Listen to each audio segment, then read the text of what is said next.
Hey everybody, Tim Harrison, Straight Up Mortgage Talk. Today we're going to talk about how to make money by investing in real estate, stocks, and bonds. We're talking to my brother who's a Ameriprise financial planner, and we're going to do a little bit of comparison between buying real estate and buying stocks and bonds to build wealth. Looking forward to it. Let's get started. Philip Harrison, my bro, super excited to have you on here. And I wanted to ask you some questions because you've been a financial planner. You're my financial planner for 25, 30 years now. And I've actually done pretty well with, saving and investments and stocks and bonds. But as you know, I've done sort of quite a bit of real estate investment. And then you started sort of during the last downturn, 9, 10, buying real estate.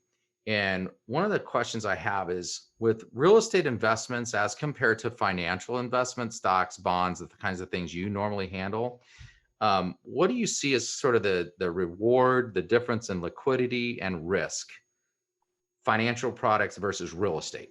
Yeah, so that's a great question. Great to see you, bro. Great to see you.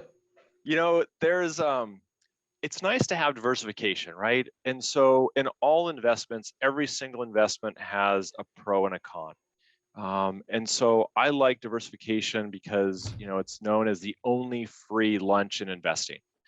And so if you think about, stocks and bonds and that sort of deal, they have lots of advantages in terms of liquidity.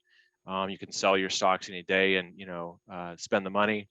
You can, move it around pretty easily, right? So if you decide, oh, I love this stock, now I hate it, I want to move on to another one, it's pretty easy to do that, especially with low transaction cost.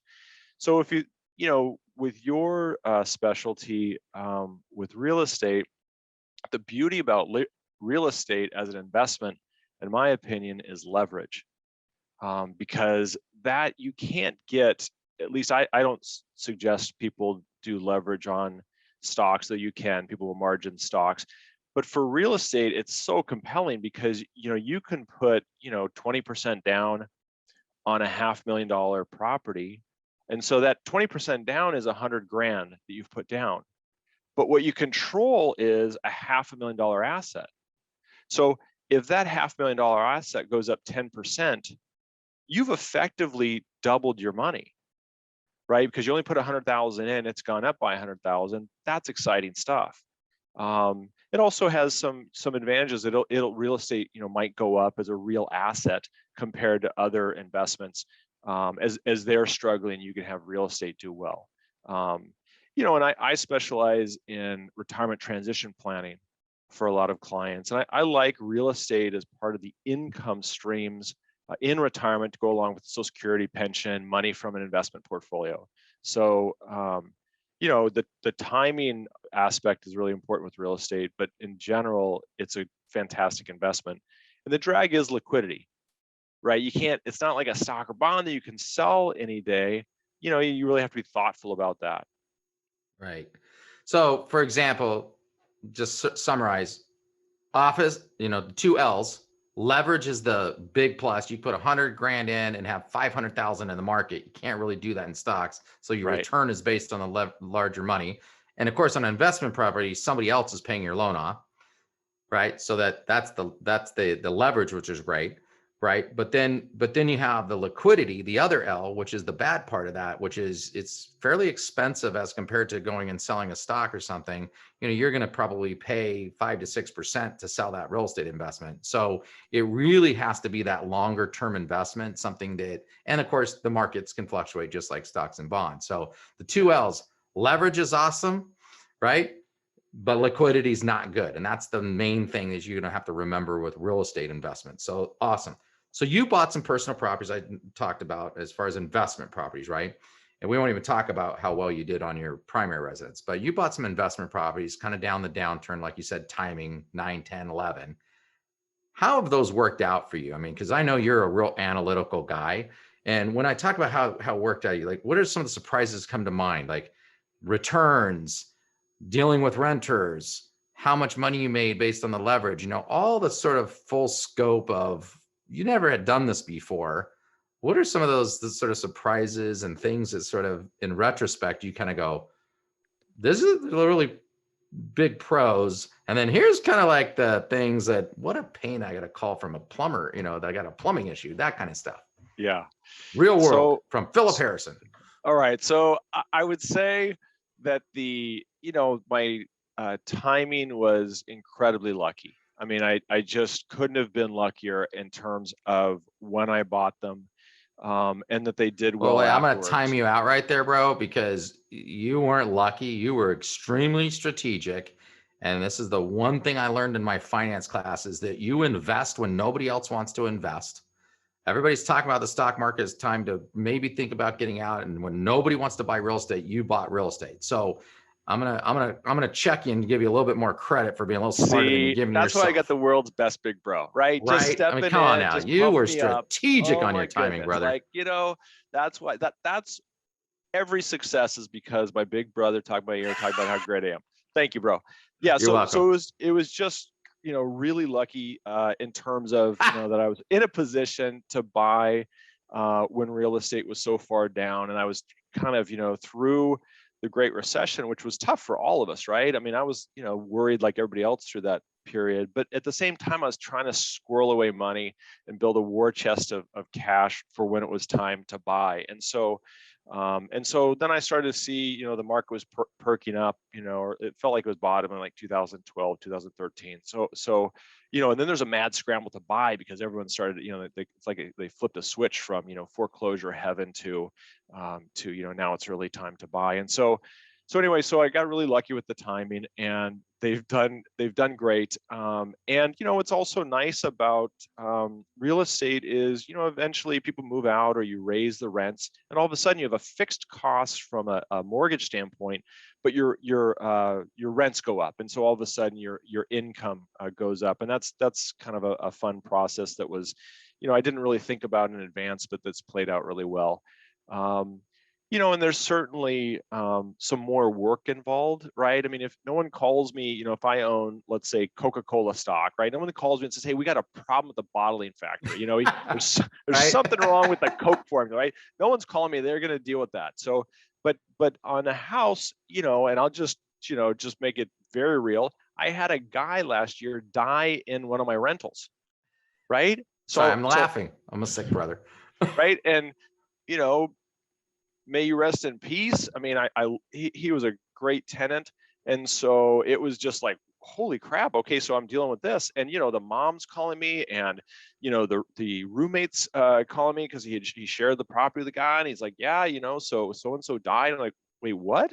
And then there was, they so there was rumor that maybe there was guns at the property, and maybe did he not. I mean, it's like, okay, wow, I did not know I signed up for this. But and so then, like, within a day I'm up there and we're having kind of this impromptu memorial for him at the house, right? And so and then I'm dealing with, okay, now I have to read up on real estate law and what are you supposed to do if someone dies in the property, right? Because there's certain, Oh, for the next renter. yeah, there's certain legal Right. Yeah. requirements. So yeah, so those are just things that never happened when I bought my Google stock, right? So they're handling stuff.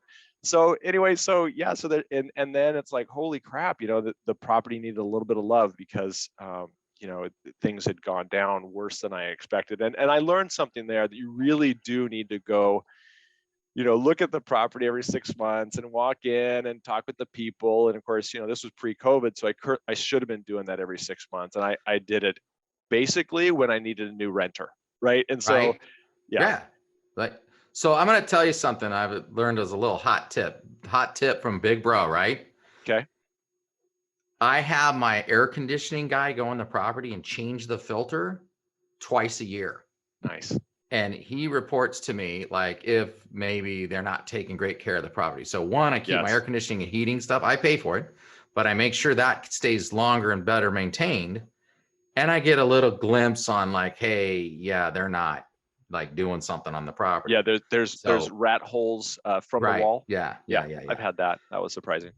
So in tune of investments, not to get too personal, but you bought like 3 or 4 properties. And I remember you saying, yeah, my return on investment, when I think about leverage and what they would sell for right now, even after if I paid real estate costs and everything, is like unreal with real estate.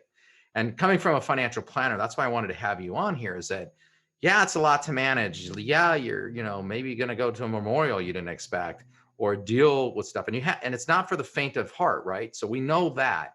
And that has to be something that people really have to understand, is that you are hands in dirty versus stocks, bonds, and things like that. And that's why a lot of people, like, I don't care what the returns on. I don't want to be like a landlord and dealing with this stuff. But if you're the kind of person like us, where people just love us because we're such great guys, Harrison Bros and all, and you can deal with people and you have all that. But what kind of, like, you kind of ran some numbers at one point in time, and I don't know if you ran an actual return on investment or you have just kind of a rough estimate. Obviously, you bought at the right time, but your return on investment isn't even including the fact that your renters are actually paying down your mortgage, which to me is one of the biggest things to think about when you're talking about stocks and bonds. Is not only do you have $500,000 and you put into the market, right? You put $100,000 into it, but the $400,000 debt, the part that you're leveraging, somebody else is paying off, right? I Yeah, mean, it's just, yeah. and I don't even know how to calculate that portion of the return on investment, but just based on appreciation and whatnot, what are you kind of seeing as a rough number over the last, 10 years now? Yeah, and so it's about 10 years, and again, stupid lucky, right? So bought one property at 350 and it's now worth 800. Like, that's just, you can't tell me that's not quite a bit lucky. And what did I put down for that property? So 350, I put 25% down. So that's 87,500, right? And so that's like, I mean, you can call it, that's a pretty good return. Like, you can't really beat It's over that. 100%, right? Oh, Almost. it's well, it's a lot more than that. But well, not 100%, but 100%. Annualized, right? So we Yeah, I gotta mean, we gotta look at the years. yeah, I mean, if and then you got to back out, real estate costs, that type of thing to sell it. But if Right. we did that quick math, you could say, that's just a stupid amount of return. It's just, and so I don't want to really put the numbers out there, but I can easily calculate it, and you can too at home. But basically, that would take a long time in a really terrific stock. Now, and and we're really happy if a stock goes up, 3 times, 4 times what we paid for it, right? And that's basically what you're looking at is, like if it goes up 5 times, that's a 5 bagger. That's a really good return. And so this is the type of level you're talking about, a 5 bagger in terms of, returns or higher if you were to sell it. So yeah, so that works out really well. And the other thing I should mention is, a lot of clients do not like being a landlord, so they'll hire a property manager and they'll pay the money to not have the hassle. And at some point, that makes great sense for people who say, look, I've got this great rental I've had for years. My property taxes on it are really low. I don't want to sell it. I'd have to pay, gains on it. But I'm sick of, dealing with tenants. And so, you get a good property manager, and yes, you're going to pay them, but they earn their keep, and they typically have a network of helpers, right? So in other words, they know the plumbing person to call, they know the roofer to call, and it's kind of, yes, there's some interaction with the property manager, but you can certainly manage a property pretty easily and not have too much of your own time and involvement in continuing to earn likely a good return off that. Right. And if right now, I think that real estate prices have come up quite a bit, and so buying now becomes a little bit trickier. They're not going to cash flow as well. However, if you look at your yield off the investment, just like you can look at a yield on a bond or dividends off stocks, you can say, okay, I'm probably going to earn, a yield of about 3% per year off of that real estate investment, if hypothetically I were able to pay cash for it. Okay, but in addition to that, you're probably going to get some appreciation, right? So that appreciation, in California is probably run at least 3%, and that's being cautious or defensive with that number. So you put those two together, you have a 6% returner, right? And so, and it's in most scenarios, it's higher than that, because the realtors listening to this will be probably losing their minds, saying, no, it's really 5% in Southern California annual average growth in real estate, especially recently. So, you could argue, okay, well, that's really more of an 8% returner in Right. terms of So appreciation and actually, yield. right. So actually, New York and California have the highest rate of return on real estate investments. They also happen to have the highest volatility. And so that's when I tell people, like, you got to be really ready to hold this long term. You Yeah. can't really be thinking short term on this kind of stuff, because you might have to go through a downturn where your property is not worth what you bought it for, but 10, 20 years from now, you're gonna win. There's a lot of people who, bailed out of investment properties in 2010, 11, had they held on to them now and cash flowed them, which I did on some that were, obviously not the greatest buys at the time, but now it's paid off. Of course, 10, 12 years later, the returns are back up there. Again, so this is where I'm going to go back to something that is right up your alley in the financial planning part, and that is, you talked about, hey, and this is the most important part. So when I write the book with your godson Sean, right, my son, and it says it in my next book. So I have the straight up mortgage talk about, for, buying real, doing loans and all that stuff. The next one's going to be, it takes a generation. Mhm. And it takes a generation, it takes like 30 years to pay off this investment property and create cash flow for your family for next generations of generations. But one of the absolute starting point in the first part of that chapter is going to be what you talked about. And it was being in a position to buy when the timing was right. At some point in time, we're going to have a fluctuation in real estate market, and prices are going to be lower than they are now, or potentially not as high or going up as quickly, right? So the fact of the matter is, it's being ready to buy when nobody else wants to buy, when the foreclosures are happening, when the market, economies go through recession. Yeah. The number one thing I'm going to start my book with, and I want you to just kind of comment on it because you already did in a way, is that putting yourself into position, living below your means, regardless of whether it's real estate or it's financial investments, is the only real way to create wealth, unless you come up with Google or Amazon or something, right? But Right. 99% of us, living beyond our means is probably the most important factor to ever being able to buy real estate or create wealth. 401ks, whatever, you have to live beyond. Can you comment a little bit about that? Yeah, for sure. I mean, that's the first domino, right? Is to be able to, set aside money. That set aside money automatically means you're not spending all that you could, right? So you're Right. foregoing the joy of spending today to build wealth to spend tomorrow, right? And or pass on as you wish. But and that's critical. And it's not only, and so that means, save into your 401k. It means, squirrel aside money for the next real estate purchase. It also means periodically taking profits on things, right? And so if things feel really rich in various investments, it's okay to take some profits and set aside. Don't sell it all, right? Because who knows, it could keep going. But just put aside some, and for the next downturn. And here's let's say just Warren Buffett, one of the best investors in the world, stock investors. And right now, if you look at Berkshire Hathaway, his holding company, he's sitting on like $140 billion worth of cash, right? And some people are upset with that, saying, gee, he could be out there earning higher rates of return.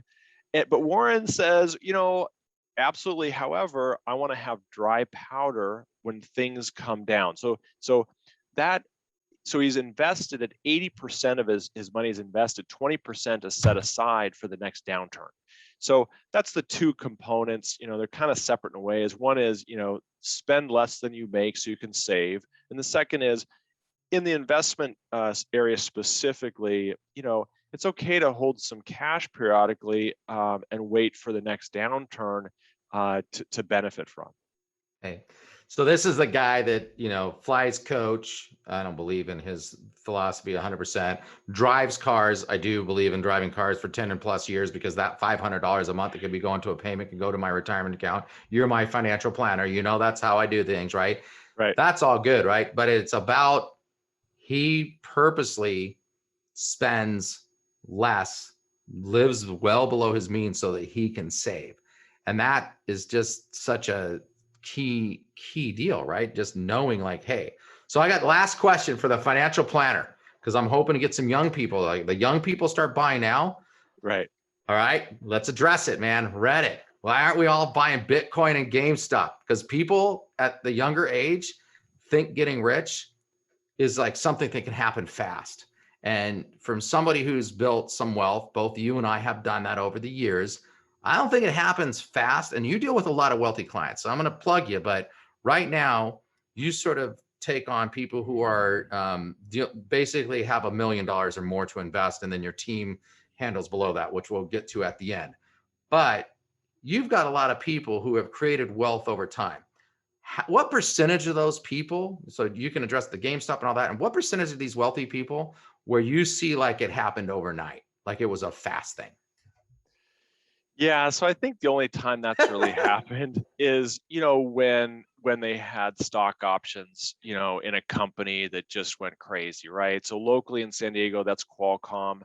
Um, but certainly there's plenty of clients, that just had a great win at Google or Apple or that type of thing. So that's some pretty fast wealth, but they also did a lot to get to in that But position when to you say be with those fast companies. wealth, that's like a 5 or 10 years, and they still had to live below their means to invest in that stock in the first place, right? Well, for sure, but So, stock yeah, options were given to them by the company. So that's correct. kind of nice. What's nice if, as an employee, if you can, if you can have your salary plus have stock options, right? Then you're kind of getting the best of both worlds because you're putting food on the table today, but if those stock options do well, you can make a lot of money that way. But if you don't have that situation, then yeah, then it's the old school way of save your money, invest it wisely, and grow. And um, and I think all of us, each generation has their own bubble to participate in, right? So when I was, coming up, there was the tech bubble of that was just the 90s was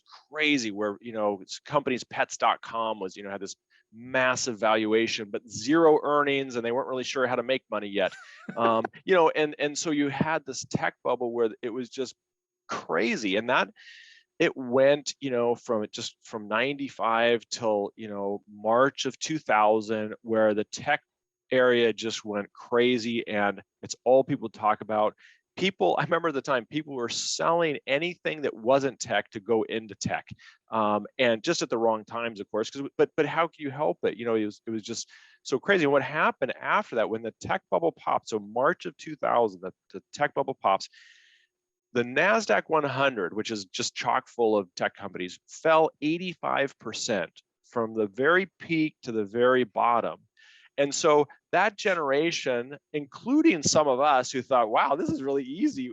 This technology stuff is obviously the wave of the future. So we're just going to forever make money. That was really a sobering eye opener. Like, oh, okay, wait, it's not that easy. And I suspect that there's going to be people who, have done great with GameStop or, AMG, I mean, the movie theater AMC. chain, AMC, sorry, who've done great. I mean, that's awesome. And yet it's probably not sustainable. Bitcoin's a whole different enchilada. I don't know. That's like a lottery ticket to me, right? So either you're going to Right. make a lot of money, or you're going to lose it. So my Right.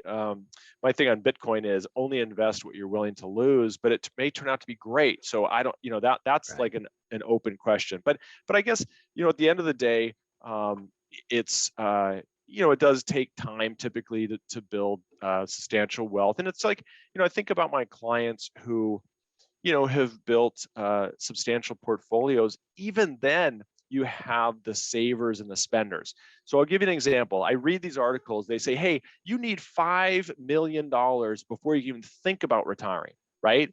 And so people come to me and go, oh my gosh, is that true? And it depends, because I have a client who actually a Qualcomm millionaire, and she retired like age 50 on, let's say, $1.5 million. But she spends really frugally, right? Right. Paid off the Right. Spending house, habits. spends really frugally. I have other clients with me that have $10 million, and they overspend on the 10 million. So because they're just high livers, and lots of travel, lots of, hey, we vacationed here, we found this property we like, so we're thinking about buying that. Oh, we got a new car. So they actually overspend against the 10 million. So it really it's so individual in terms of, are you a saver? Are you a spender? Even after you've built your money. And Right. I'm not convinced that the person who spends more is happier, Oh, right? yeah, without a doubt, right? Right. So, Because so a little yeah, bit lack of security or whatever else, which goes back to the whole conversation of if you're going to invest long term or you're going to keep your money, it's always about living under your means or living very comfortably. Obviously, somebody with $10 million has a lot more to spend than somebody with $1 million, but it's still like I've got clients that make a ton of money, but based on all the cars they want to drive and everything else, they have honestly not put that much into savings compared to people who make half as much and have created wealth just because again they live within their means. And guess what, by the time they live below their means, actually they can buy real estate and they can do these other things. So yeah, I'm going to finish this up that diversification, both in real estate, stocks, bonds, probably one of the best places most people, the average person, can save is in 401ks and start putting that money away. I'm sure you handle a lot of that rollover 401k money for people when they retire and such. And then, real estate liquidity is an issue, but leverage is a big win as compared to other financial stocks. And why you want to save in both is because you need the liquidity in stocks and bonds and things like that that you might need to get out in case something happens in your life, like a job loss or whatever. But also, if you can get into real estate and have the stomach for it, you can really take advantage of leverage, which can get you some pretty great returns in the long run. So, man, Philip, my brother, is a fantastic guy, by the way. Super happy to have him as my financial planner. Anybody that wants to sort of look at investing and on the stocks and bonds, and obviously it's a very important portion of their financial building. How do they get hold of you? Sort of how do you handle it? How do you work with your team? Because I know you have a team like I do. yeah. And so, it's kind of a direct contact situation. Is people will either email me at philip.m.harrison@ampf.com, or just call me directly on my cell, which is 858-602-2754. And even if I'm not able to help you, I'll typically do, a pro bono, conversation of hey, here's some things you might want to think about, or there's team members who are looking to add clients, and we all work as a team. So either way, we love helping people, and this is an area that we just have a lot of joy and passion around in terms of the work we do. We really feel great about it. So Yeah. so that's it. Awesome. So my brother, one of the best people in the world, and it's a good thing he worked pro bono back in the day because my wife and I had absolutely no money when we started with him. But he told me, I'll just give you a little story. My brother says, Tim, you know what? He did put the whole financial plan together so that I could hopefully put my son through school, Sean, who was born at the time. He was like probably a little baby at the time. And I started to think about these things because I had a finance degree. So I was, trained to think about these things.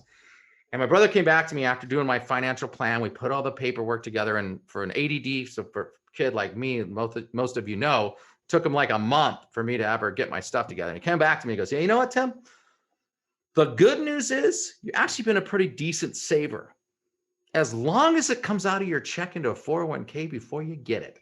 So that was something I've remembered forever as he started out the conversations. You're not doing too bad, actually, as long as it comes out of your check. And so Out of sight, now, out of mind. It's magical. dude, for now, so I just had a conversation with my team last week, and I had new people on the conversation that I give them that speech about the 401k and how valuable it's become because I see how much now it's added to from that advice you gave me of keep putting in that 401k, keep putting in investments, and you'll be better off. So thank you very much for that. It always cracks everybody up, and it's just so damn true. But that putting into the For all of us. 401k is what allowed me to start realizing how can you save money without feeling it.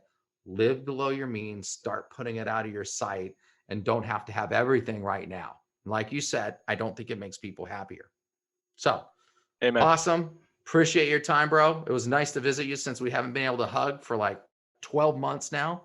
It's So, coming. looking It's forward coming. to that day, brother. I'm gonna hug you twice every time I see you from now on to make up for Oh, the yeah. lost year. I'm a world best hugger. That's what mom said. World best. All right, guys. Thanks I love a you, bro. lot. Thanks a lot.